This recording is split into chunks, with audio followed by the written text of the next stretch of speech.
So for those of you who've been following me, some of you know that I've been using this Asus ROG Strix G16 gaming laptop for quite a while now.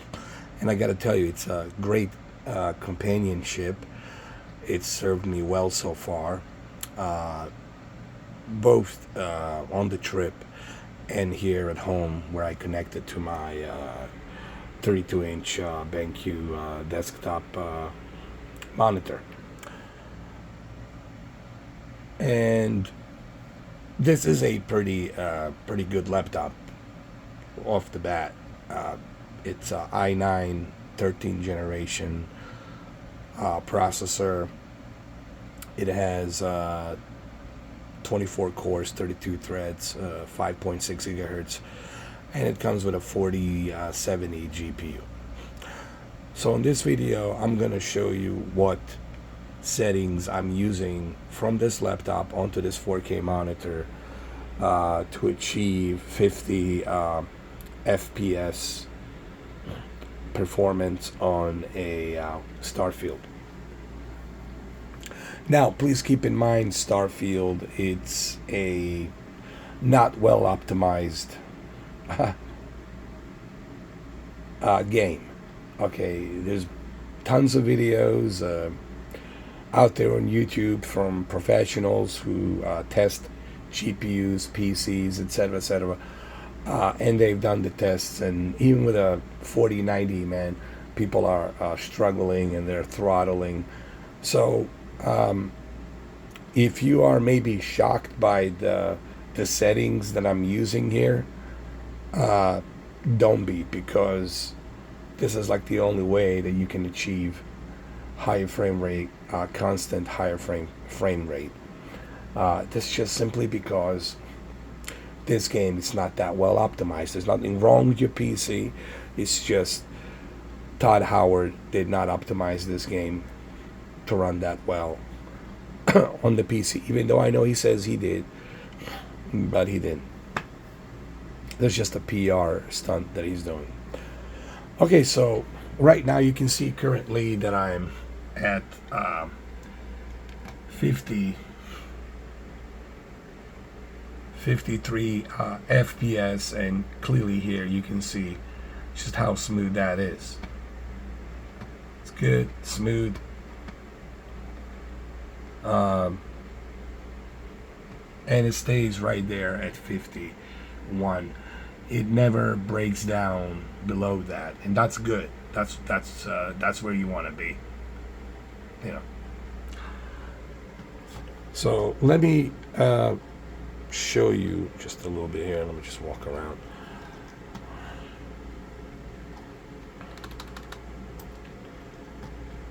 So I'm going to show you the settings that I'm using, and then we'll get back to the results. Now, the very first thing I want to show you is that dynamic resolution really here plays no part at all. You could turn the dynamic resolution on, and you can scale it down to 63% or even lower. The frame rate is still going to be 51, 52 frames per second. Here, I'll prove it to you. So right now we are on dynamic resolution turned on, and render resolution scaled 63. And I'm going to show you that we are going to be on 51 frames regardless. Here. And there it is. There's 50 frames, 51. There, you see it. So the dynamic resolution doesn't do anything. You would think moving the scale down to 50 to 63%, that the FPS would have spiked a little bit higher. But unfortunately, that's not the case. And now we're going to turn off dynamic resolution, and you'll see that the same results will persist. Alright, so I have turned off the dynamic resolution, and now we're getting native 4K. at the low settings, and I'm still at the 51 FPS. So dynamic resolution here really doesn't do anything. Even if you turn off the VSync, it doesn't spike. Like the FPS doesn't spike higher than 52. And I got 4070 here. I got pretty good GPU with an i9 processor, 13th generation, the fastest i9 processor out there on the market, right? With a 4070, you would think that we would be rocking and rolling here, right? But unfortunately, that's not the case. That's again another proof that Todd Howard lied through his teeth as always. He's telling you to go purchase a new PC and all this other crap to upgrade, right? Upgrade for what? 51 FPS, not gonna hit even 60. So, and you saw me use dynamic resolution. It didn't do anything. So let me show you that I have turned off dynamic resolution here. Really quick here. Let me show you. See, dynamic resolution was turned off, and I was still getting 51, 52, 53 FPS. It never went above 53. And I'm gonna turn it back on. Here, I'll turn on dynamic resolution. I'll keep it at 63% scale. The VSync is off. So you'll see the same results. Here we go. 51 FPS, 52. So it really doesn't, what I'm trying to show you here, it really doesn't matter what your setup is.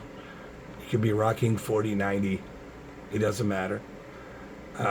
You could be rocking 9700 XTX, it doesn't matter, or even 9700, 7900, I'm sorry. You could be rocking 7900 from AMD XT or 7900 XTX. It's still going to be the same, I think.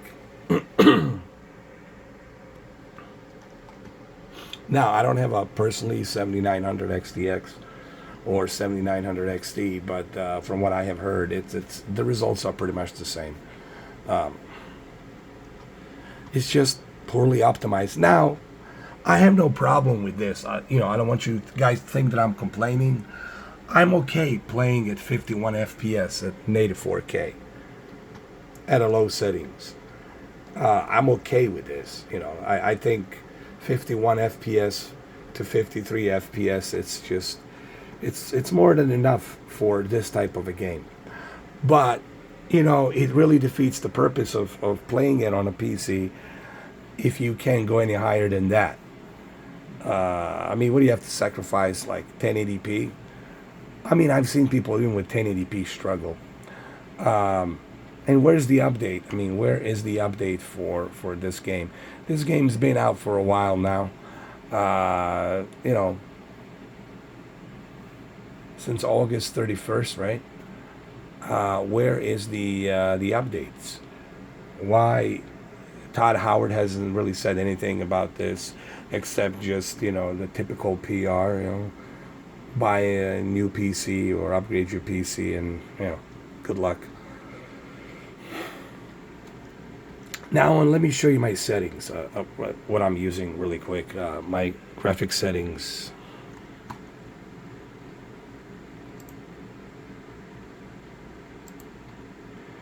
Okay, so right here,